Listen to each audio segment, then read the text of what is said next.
Hi, and welcome to Understanding User Needs. My name is Kentaro Toyama, and I'll be the instructor for this course. This particular lecture is called Introduction to User Needs Assessment, and it will give you an overview of what exactly user needs are and how we are thinking about needs assessment. I should mention that this course can be taken standalone or as a part of the UX MicroMasters.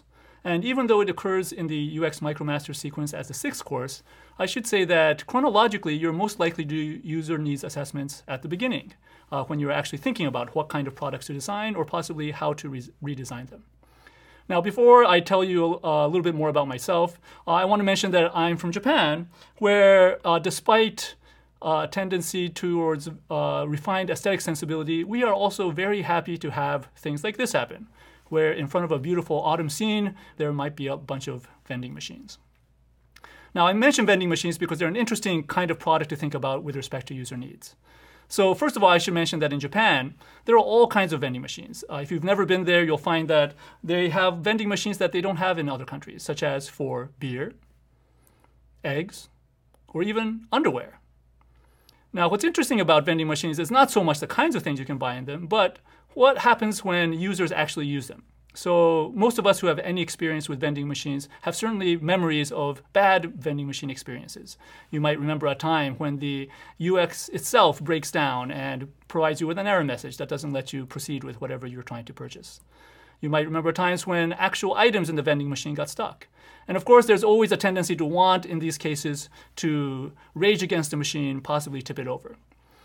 But in this course, we're going to talk about somewhat more subtle problems that people have with vending machines. So for example, when you're thinking about buying any kind of soda, what are the different kinds of questions that people might have?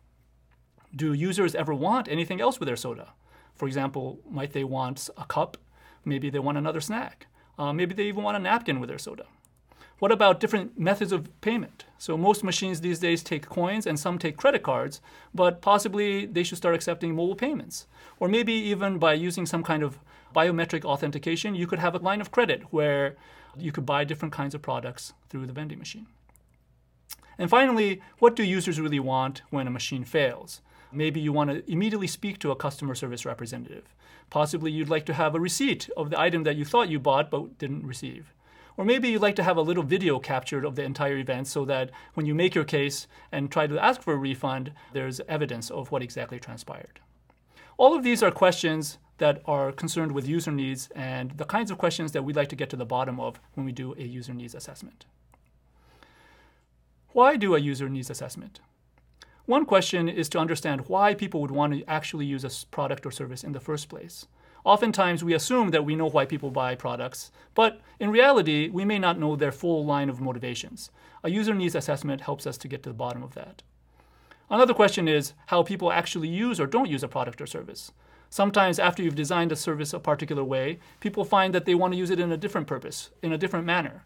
All of these are, again, questions of needs assessments. You might also want to understand what people like or dislike about a product or service. That's certainly important to understand in order to improve the product or to find more customers. And finally, we can ask questions like what else people might want to expect from a product or service. All of these kinds of questions and similar ones are all questions that we would answer through a user needs assessment. Most of the time, it's useful to think of user needs assessments as happening right before you design or redesign a product.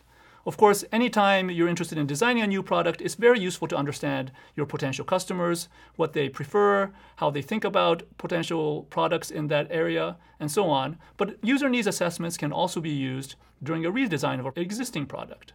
Anytime you have questions such as, why would users want to use a service and what do they think about each time they use it? Why don't customers go beyond the homepage of a particular website? What frustrates users of a given product? How could we improve the client's experience? Again, these are the kinds of questions that if you have, you'd want to perform a user needs assessment. Another thing to understand is that in the phrase user needs assessment, the word needs suggests something really urgent, a strong desire. But historically, a needs assessment has been performed anytime people have wanted to understand the clients or the customers of a given product or service.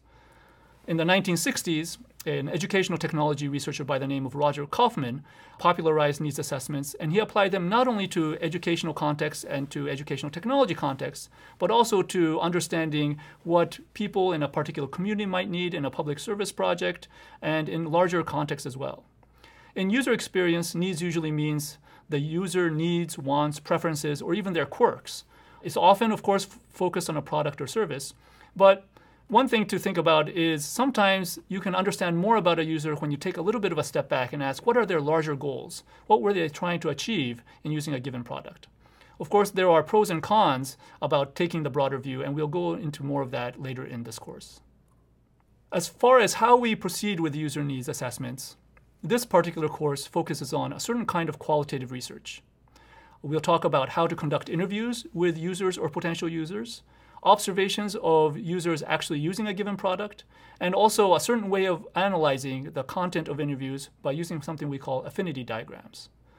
Qualitative research is extremely good at uncovering ideas and concepts in depth, often across a broad range of different use cases, and it's also useful for generating hypotheses about what users really want and what they actually think about.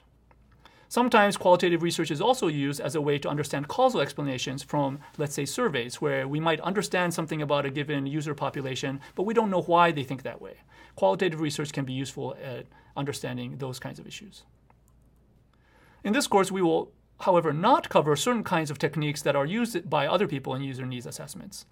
Within qualitative research tradition, there are people who use work models, who construct personas of different categories of users, and who might conduct market research with focus groups and so forth. We'll also not use a variety of quantitative research methodologies that are sometimes used in user needs assessments as well, whether they're surveys and questionnaires, and analyzing logs of user usage statistics, or document analysis where you might actually look at specific documents associated with a given product. Finally, a little bit more about myself. I'm a computer scientist by training. I used to work at Microsoft Research, doing research in artificial intelligence and human-computer interaction. I also helped found Microsoft Research in India, where I worked on technology for socioeconomic development of the world's poor communities.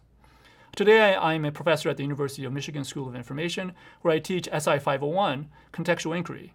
This is a course that focuses on user-centered design and actually teaches many of the techniques that you'll be learning in this course. Finally, I'm the author of a book called Geek Heresy, Rescuing Social Change from the Cult of Technology.